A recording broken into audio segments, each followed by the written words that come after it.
Menurut penuturan orang-orang tua di sekitar Gua Kumbang, wilayah Salem, Bantar Kawung, terdapat sebuah gua yang oleh masyarakat sekitar diberi nama Gua Terusan.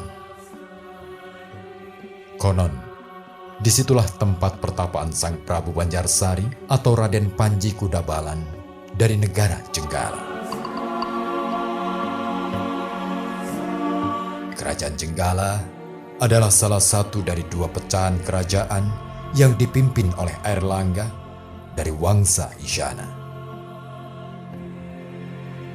Kerajaan ini berdiri tahun 1042 dan berakhir sekitar tahun 1130. Lokasi pusat kerajaan ini diperkirakan berada di wilayah Kabupaten Sidoarjo, Jawa Timur.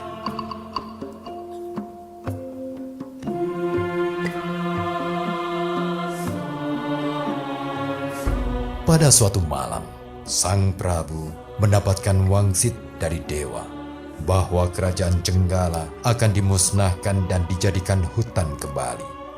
Oleh karena itu, Sang Prabu harus meninggalkan istana serta kerajaannya untuk membangun kerajaan baru di tempat lain.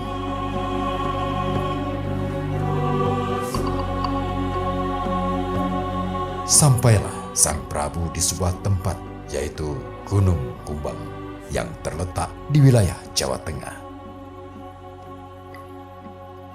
Ia menetap dan bertapa di dalam gua yang ada di wilayah tersebut.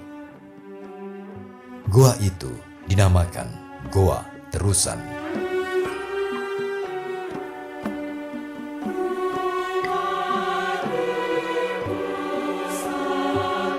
Sang Prabu bertapa cukup lama.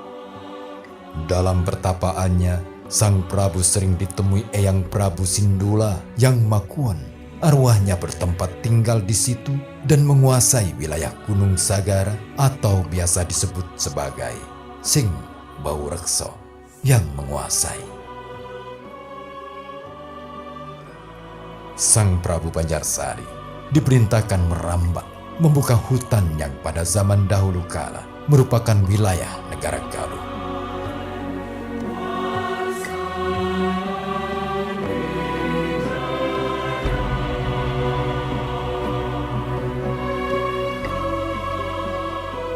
Dikisahkan, ada sepasang penduduk yang merupakan orang terkaya di negara Jenggala bernama Kaki Setomi dan Nini Setomi.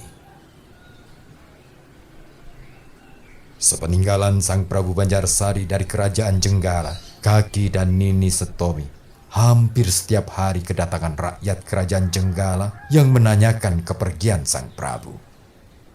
Mereka merasa amat resah dan gundah gulana karena selepas kepergian Sang Prabu, banyak sekali perusuh-perusuh yang mengganggu ketentraman hidup mereka.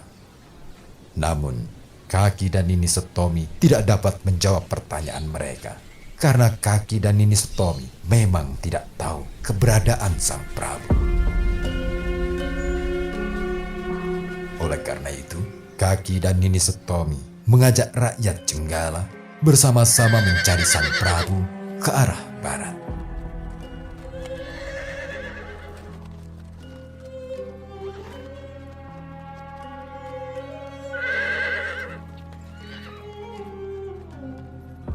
Setelah sekian lama mencari dan melalui perjalanan yang panjang, sampailah rakyat Jenggala di kawasan Gunung Kumbang.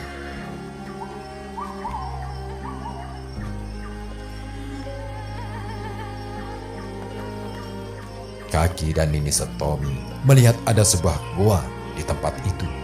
Kemudian mereka memutuskan untuk beristirahat dan bertapa di gua tersebut.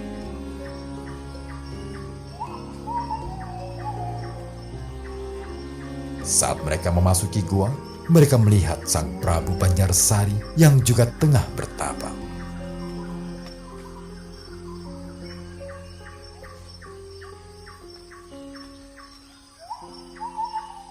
Di sela-sela pertapaan, Kaki Setomi mendapat wangsit dari Eyang Prabu Sindula. "Kaki Setomi, keluarlah kau dari dalam pertapaanmu. Engkau akan kujadikan patih. perintah Eyang Prabu Sindula kepada Kaki Setomi. Perintah itu dijawab dengan anggukan ritmis, tanda bahwa ia sendiko dawuh atas perintah Eyang Prabu Sindula.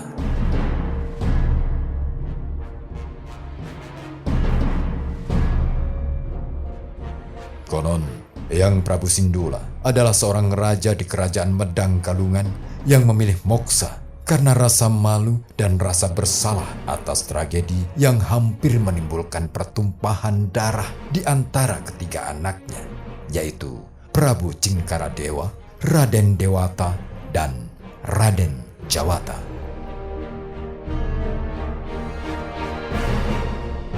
Sebelumnya, terjadi tragedi salah paham antara istri dan anak tertuanya, serta meninggalnya Dewi Tulus dan Dewi Ratna Dewi bunuh diri.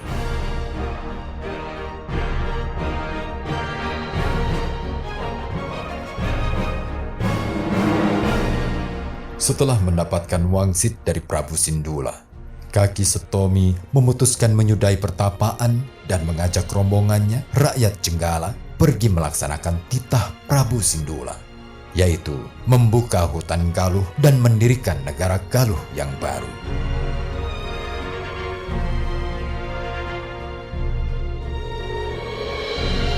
Kaki Setomi didaulat menjadi patih di kerajaan itu.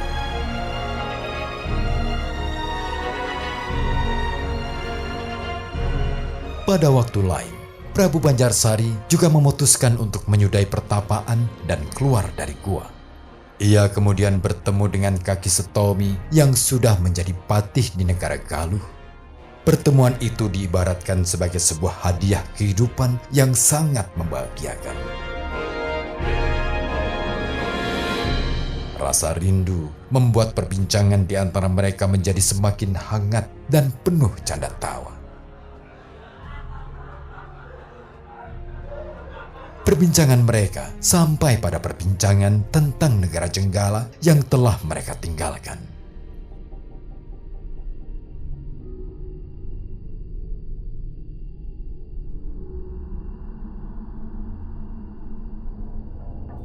Sebagaimana Galip diketahui bahwa hutan yang wingit selalu memiliki penunggu, begitu juga dengan hutan Galuh yang dikuasai Ratu Siluman bernama Dewi Ginawati.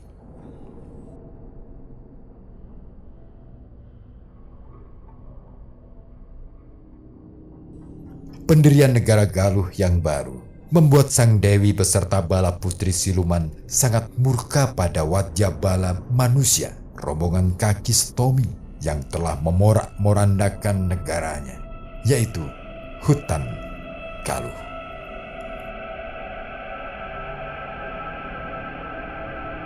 Bagi mereka, mengganggu ketentraman masyarakat siluman yang tinggal di hutan Galuh sama halnya membunyikan genderang perang.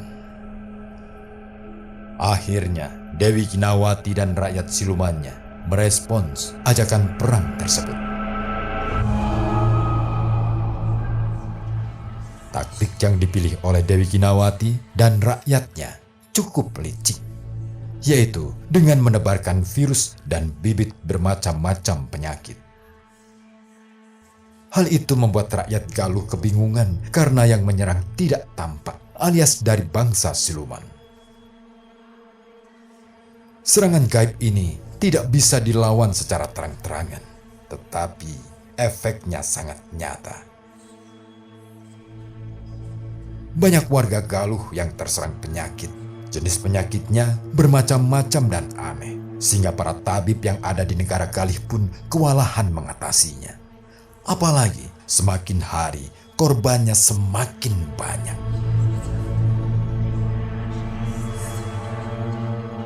Hal tersebut membuat mereka berinisiatif melaporkan musibah yang terjadi dalam waktu singkat itu kepada petinggi mereka, Patih Kaki Setomi. Mendengar laporan itu, Nini Setomi juga terpancing amarahnya. Nini Setomi segera mengambil sesiung bawang putih dan serimpang jahe, lalu mengunyahnya hingga halus dan ia semburkan ke berbagai tempat.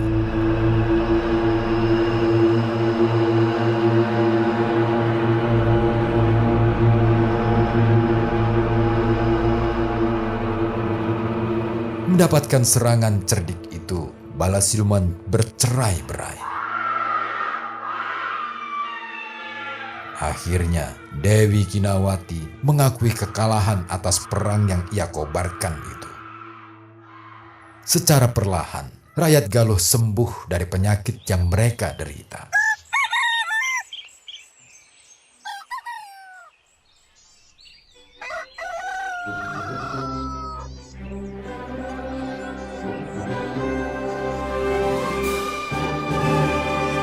Dikisahkan, Dewi Kinawati dipersunting oleh Prabu Banjarsari sebagai permaisuri. Keduanya menjadi pasangan yang hidup bahagia. Di bawah kepemimpinan Prabu Banjarsari, negara Galuh menjadi negara yang gemah ripah lojinawi, subur dan makmur. Rakyatnya hidup tentrem, karta raharjo, tentram dan damai.